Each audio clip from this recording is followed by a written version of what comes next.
시간에는 믿음의 선물이라는 제목을 가지고 함께 하나님의 말씀을 나누고자 합니다. 미국의 루터 신학교와 사우스웨스턴 침례 신학교에서 공동으로 다음 세대에 관한 연구를 한 적이 있었습니다. 다음 세대의 신앙 경험 및 발달에 관한 연구, 이 자료를 발표한 적이 있었는데요. 이 연구 자료를 보면 성인이 되어서도 신앙을 지속한 이들에게는 몇 가지 공통점이 있었다고 합니다. 이제 이 연구에서는 5가지를 얘기하고 있는데요. 첫 번째로 신앙이 가정의 정체성과 라이프 스타일에 깊이 배어 있다는 것입니다. 두 번째로 크리스천 자녀들의 삶에 신앙적으로 영향력을 주는 성인 멘토가 부모님 외에 3명 이상이 더 있다는 것이었습니다. 또 세 번째로 단기 선교와 같은 봉사에 3개월 이상 참여한 경험이 있다고 응답했습니다. 네 번째로 만족스럽고 유익한 교회 생활의 경험이 있었다고 합니다. 주로 예배와 설교에서 감동을 경험했고요. 또 공동체로부터 존중과 환영을 받았다고 했습니다. 5번째로 10살 이후로 여러 가지 방식으로 교회 리더십 영역에 참여했다는 것입니다. 전체 교회 행사에서 연주를 했거나 성인 예배에서 안내를 했거나 또 성경 봉독, 헌금송, 기도 이런 교회 봉사에 참여한 경험이 있다는 것이었습니다. 이 연구 결과에서 우리가 눈여겨보아야 할 부분이 있는데요. 그것은 다음 세대들이 신앙을 가지는 데 있어서 부모 이외에 성인 신앙 멘토들이 있었다고 하는 부분입니다. 그리고 성인이 되어서도 신앙이 지속된 사람들은 어려서부터 이 성인 회중 집회의 참여 경험이 있었다고 하는 부분이죠.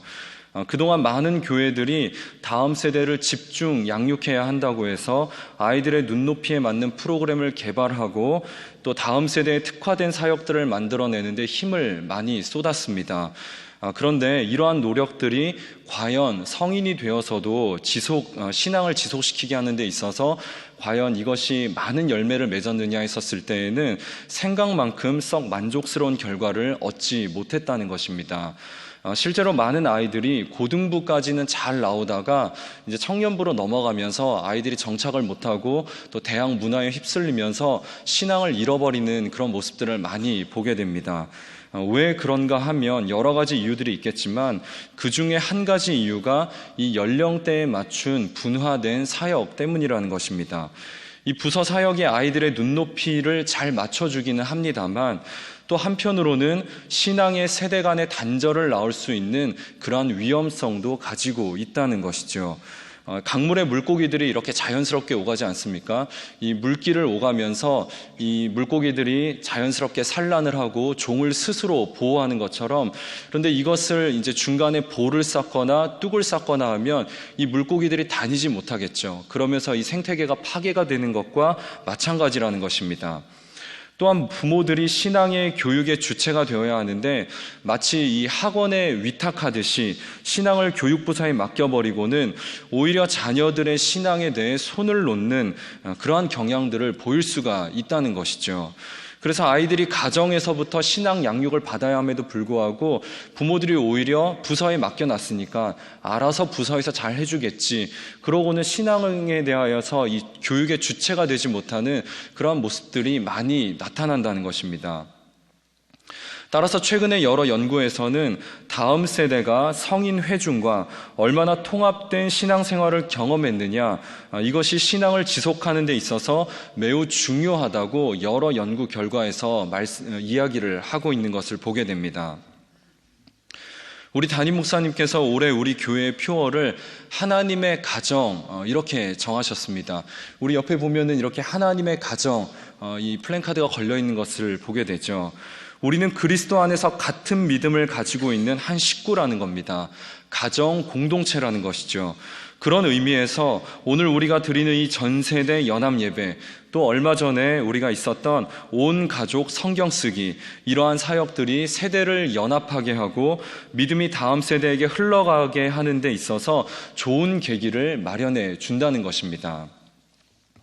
이제 성경으로 돌아와서 보면 다윗과 골리앗의 이야기가 오늘 성경에 기록되어 있는 것을 볼 수가 있는데요. 다윗이 골리앗을 상대로 어떻게 그러한 담대한 믿음을 가질 수 있었느냐, 우리가 이러한 질문을 던져볼 수가 있습니다. 다윗의 이 믿음이 윗세대로부터 온 것이라는 것입니다. 지금 블레셋의 선두주자로 나선 골리앗이라는 장수는 키가 무려 6규빗 한 뼘에 달했는데요, 오늘날의 단위로 환산해 보면 무려 2m 93cm에 달하는 엄청난 거구였다는 것을 알 수가 있습니다. 그리고 골리앗이 입고 있었던 이 갑옷도요, 그 무게가 놋 5,000세겔, 오늘날의 단위로 환산을 해보면은 무려 57kg, 사람 몸무게에 달하는 그런 엄청난 무게의 갑옷을 지금 입고 있었다는 것입니다. 그리고 이 골리앗이 들고 있었던 창도요, 창날만 6.8kg에 달하는 굉장한 무게였다는 것을 알 수가 있습니다. 일반 사람은 엄두도 못 내는 무거운 전쟁 장비들을 들고 지금 선봉에 서 있다는 것입니다. 그러니 이 장면을 본 이스라엘 군대는 겁에 질릴 수밖에 없었다는 것이죠.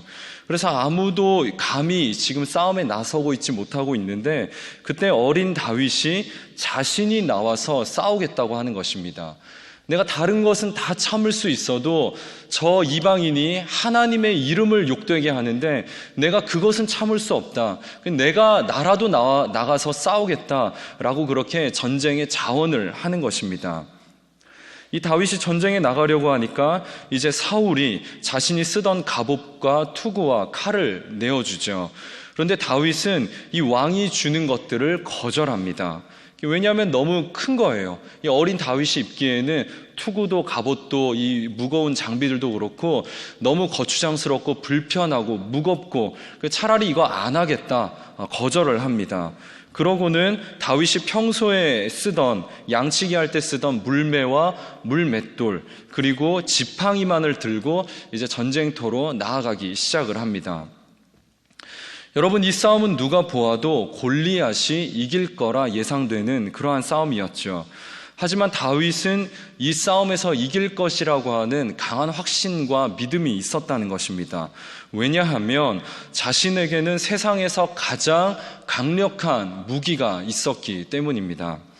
우리 다 함께 사무엘상 17장 45절을 다 같이 한번 봉독해 보겠습니다. 시작. 다윗이 블레셋 사람에게 이르되 너는 칼과 창과 단창으로 내게 나아오거니와 나는 만군의 여호와의 이름 곧 내가 모욕하는 이스라엘 군대의 하나님의 이름으로 내게 나아가노라. 아멘. 자, 지금 다윗이 뭐라고 합니까? 하나님의 이름으로 내게 나아가노라. 다윗에게는 하나님의 이름이라고 하는 가장 강력한 무기가 있었다는 거예요. 다윗은 나는 보잘것없고 나는 연약하고 군사훈련도 받은 적 없고 그저 기껏해야 맹수밖에 잡아본 적이 없는 그러한 양치기에 불과하지만 나에게는 가장 강력한 무기가 있는데 하나님의 이름이 자신에게는 있었다는 것입니다. 하나님의 이름을 들고 나아가면 이 전쟁 가운데 반드시 승리할 수 있다는 그 강한 믿음이 다윗에게는 있었다는 겁니다. 우리 다 같이 한번 또 요한 1서 5장 4절을 같이 한번 봉독해 볼까요? 시작. 무릇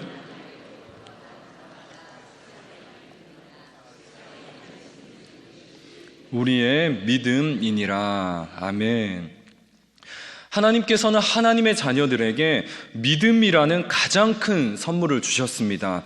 이 믿음이 세상을 이긴다고 오늘 성경은 다윗을 통해 우리에게 말씀하고 있다는 것입니다. 여러분, 골리앗도 쓰러뜨린 이 다윗의 믿음이 어디에서 왔겠습니까? 믿음은 들음에서 난다고 했는데 아버지로부터, 할아버지로부터 이 하나님에 관한 이야기를 들으면서 다윗이 자라났다는 겁니다. 실제로 이스라엘 민족은 6월절이 되면 한 가족이 식탁에 둘러앉아서 이 식사를 하기 전에 하나님에 관한 이야기를 아버지가 자녀들에게 들려줍니다. 그래서 이스라엘 민족을 하나님께서 어떻게 지금까지 인도해 오셨는지 이스라엘 민족과 함께 하신 그 하나님에 관한 이야기를 자녀들에게 끊임없이 들려주는 거예요. 그래서 다윗도 어려서부터 부모를 통해 끊임없이 하나님에 관한 이야기를 들으면서 자랐다는 것입니다. 자, 그런데 우리가 여기서 또 한 가지 생각해 보아야 할 것은 사람은 말로만 해서 변하지는 않는다는 것입니다. 우리가 산을 올라가면 앞에서 걸어가는 사람들의 뒷모습을 보면서 우리가 그 산을 걸어 올라가지 않습니까? 사람은 자신의 앞을 걸어가는 사람의 뒷모습, 그 삶을 보면서 배우지 말로 배우지 않는다는 거예요. 다윗의 아버지는 다윗에게 하나님에 관해 가르치기도 했지만은 말로만 하지 않고 실제 하나님을 경외하는 모습을 자녀들에게 보여주었다는 것입니다. 극동방송을 설립하신 김정한 목사님의 아들로 잘 알려진 김요셉 목사님이 쓰신 책이 있습니다. 삶으로 가르치는 것만 남는다. 이러한 책을 쓰셨어요. 이 책은 자신의 삶과 수원 기독초등학교를 설립한 그 이야기를 담아놓은 에세이인데요. 김요셉 목사님은 이 책에서 자신이 어떻게 목사의 길로 들어오게 되었는지 그 이야기를 조금 해놓고 있습니다. 자신은 아버지와 어머니를 존경하기는 했지만 이 목회는 굉장히 끔찍한 것이고 죽었다 깨어나도 부모님처럼 목회할 자신이 없다. 이제 그렇게 생각을 했다고 합니다. 그래서 목회는 하지 말아야지 아주 굳게 다짐을 했다고 해요. 그런데 아버지는 아들이 조금 목사가 되었으면 좋겠다. 이제 그러한 좀 생각을 가지고 계셨던 것 같습니다. 그리고 교회만 가면 또 어른들이 자기를 보면서 요셉아, 너도 아버지와 같이 훌륭한 목사가 되어야지. 계속해서 보는 사람마다 그러는 거예요. 그러니까 이게 이 말을 듣는 것이 너무나 스트레스가 되었다고 합니다. 나는 목사가 절대로 되지 말아야지 그렇게 굳게 다짐을 했고, 그래서 미국에서 공부하는 동안에도 아버지가 가끔씩 미국에 오시고 하면은 아버지를 만나지 않았다고 그래요. 이게 부담스러우니까 그 말 듣는 것이 싫고. 그런데 언젠가 이제 아버지께서 미국에 이제 강의를 하러 오셨다가 자신의 학교 근처로 오셨다고 합니다. 그리고 이제 가까운 데 오셨으니까 아들을 만난 거예요. 그리고 그날 밤 이제 아버지와 함께 좀 서먹서먹하게 그날 밤을 이제 지내는데 잠을 자다가 이제 이 목사님께서 이제 일어나시게 된 겁니다. 그리고 화장실에 잠깐 가시려고 하는데 화장실을 보니까 이 불빛이 이 틈에서 이렇게 새어 나오는 거예요. 아버지가 계신가 보다 이러고 기다리고 있는데 아버지가 안 나오시는 거예요. 이분이 왜 이러시나, 왜 안 나오시나 한참을 기다리다가 이 문을 살짝 열어본 겁니다. 문을 열어보니까 변기 뚜껑 위에 이 타월이 2개가 덮여져 있고요. 그 위에 성경책이 있었고 아버지가 그 변기 앞에 무릎을 꿇고 기도를 하고 계시더라는 거예요. 근데 그 기도 소리를 이제 목사님이 들은 겁니다. 이제 주여, 우리 요셉이를 지켜주시고 보호해 주시고, 이렇게 기도하시는 내용을 이 목사님이 듣게 되신 겁니다.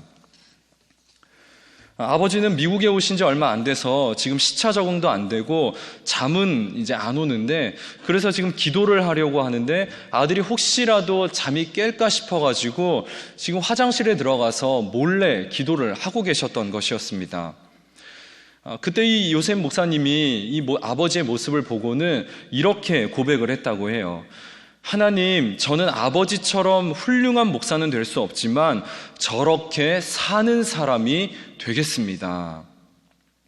자신이 너무나도 끔찍하게 여겨졌던 그 목회자의 길이 그 순간만큼은 매력적으로 다가왔다고 그 책에서 그렇게 이야기를 하고 있어요.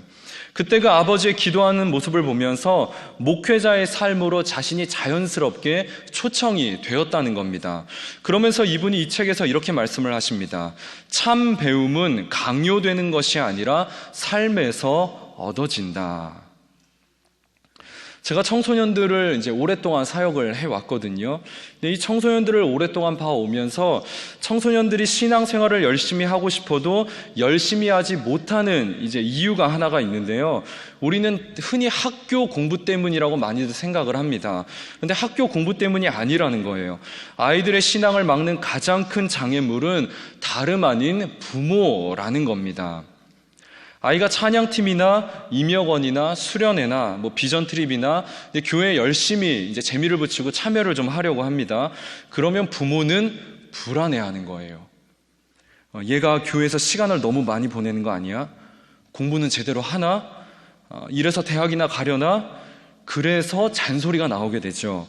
너 요즘 자꾸 교회에서 늦게 온다? 숙제는 했니? 학원 갔다 왔어? 성적표는 어딨어? 계속해서 부모의 입에서 공부, 이 공부가 나오는 거예요. 부모의 입에서 하나님에 관한 이야기가 가장 많이 나와야 하는데 하나님에 관한 이야기보다 이 부모의 입에서는 공부에 관한 이야기가 더 많이 나온다는 겁니다. 물론 부모의 마음이죠. 부모님이 아이가 잘 됐으면 하는 그 마음이기는 합니다만, 근데 본의 아니게 신앙에 열심을 내려고 하는 아이에게 부모가 찬물을 끼얹는다는 거예요. 실제로 제가 아는 어떤 권사님은 자기 자녀가 어렸을 때 교회 가는 것을 조금 탐탁치 않게 생각을 했습니다. 그래서 아이에게 이렇게 가르쳤어요. 지금은 공부할 때니까 공부 열심히 하고 대학 가서 신앙생활 열심히 해라. 그러니까 아이가 이 교회 생활 열심히 하는 거를 약간 제지를 한 겁니다. 그리고 이 자녀가 나중에 좋은 대학 갔습니다. 잘 됐어요. 그리고 소위 돈도 벌고 성공을 했습니다. 근데 문제는 교회를 안 나가는 거예요. 그리고 돈 있고 시간 있으니까 골프 치러 다니는 겁니다. 이 권사님이 땅을 치면서 후회를 하는 겁니다. 돈 좀 못 벌어도 조금 평범하게 살아도 이 아이에게 신앙을 가르치고 교회 잘 다니는 법을 가르쳤어야 되는데 내가 아이를 잘못 가르쳤다고 한탄하는 것을 제가 직접 눈앞에서 본 적이 있었습니다. 오늘날 다음 세대에게 신앙이 대물림되지 못하는 이유가 바로 이 부분 때문이 아닌가 싶어요. 신앙이 중요하다고 했으면 하나님을 믿는 것에 우리의 목숨을 걸어야죠. 내 마음을 다하고 뜻을 다하고 힘을 다하여 내 하나님 여호와를 사랑하라. 성경이 말씀하고 있지 않습니까? 그러면 입술로는 우리가 하나님을 전심을 다해 사랑해야 하는데 입술로는 하나님을 사랑한다 하면서 실제 삶으로는 하나님을 사랑하는 모습을 보기가 어렵다는 것입니다. 이것이 예수를 따르는 삶이구나. 저렇게 살아야 예수를 잘 믿는 거구나. 근데 그러한 신앙에 본받을 만한 신앙의 멘토나 신앙의 선배가 그리 많아 보이지 않는다는 거예요. 이집트에 가면 일명 쓰레기 마을이라 불리는 목가담이라고 하는 지역이 있습니다. 이곳은 기독교인이 약 3만 5천 명 정도가 모여 사는 곳인데요.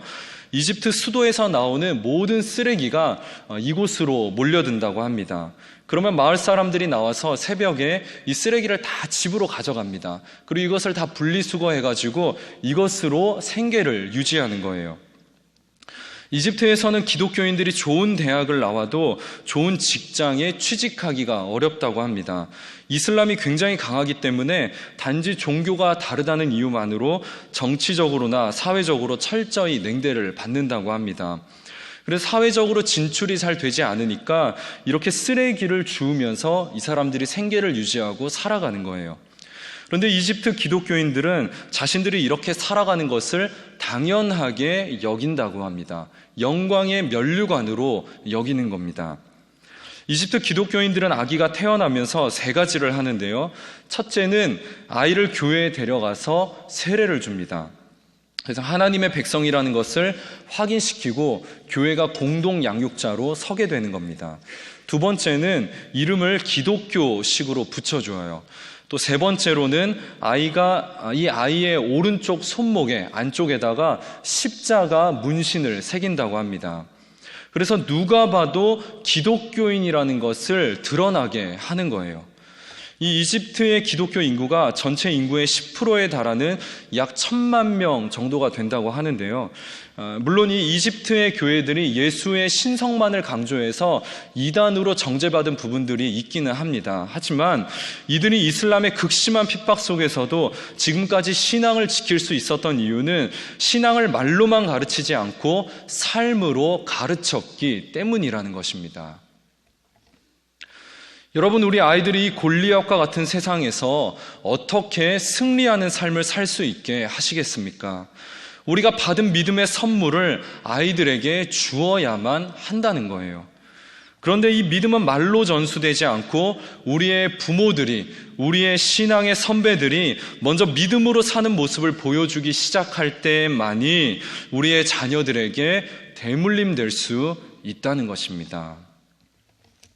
이제 말씀을 맺습니다. 전승에 의하면 예수님의 제자들은 사도 요한만 제외하고 나머지 11명의 사도들은 다 순교했다고 그렇게 알려져 있습니다. 왜 이들이 순교자의 삶을 살았겠습니까? 자신들의 스승이었던 예수님께서 십자가의 길을 가시는 것을 직접 보았기 때문이에요. 그래서 이들도 그 스승을 따라서 자신의 그 십자가의 길을 걸어갔던 것입니다. 예수님께서 십자가의 길을 가시고 그 길 끝에서 승리하는 것을 삶으로 직접 보여주셨기 때문에 제자들이 예수님의 삶을 따라 십자가의 길을 영광의 길로 알고 순교의 자리로 나아갔다는 것입니다. 하나님이 우리에게 믿음이라는 귀한 선물을 허락해 주셨는데 이 믿음을 정말 소중하게 여겼으면 좋겠습니다. 믿음은 삶으로 증명되는 것이고 삶으로만 전해지게 되어 있습니다. 저와 여러분 모두 믿음으로 살아가시고 믿음을 증명하시고 그래서 우리의 다음 세대들에게 이 귀한 믿음의 선물을 잘 전수해주는 우리 모든 기쁨의 교회 식구들이 되시기를 주님의 이름으로 축원합니다.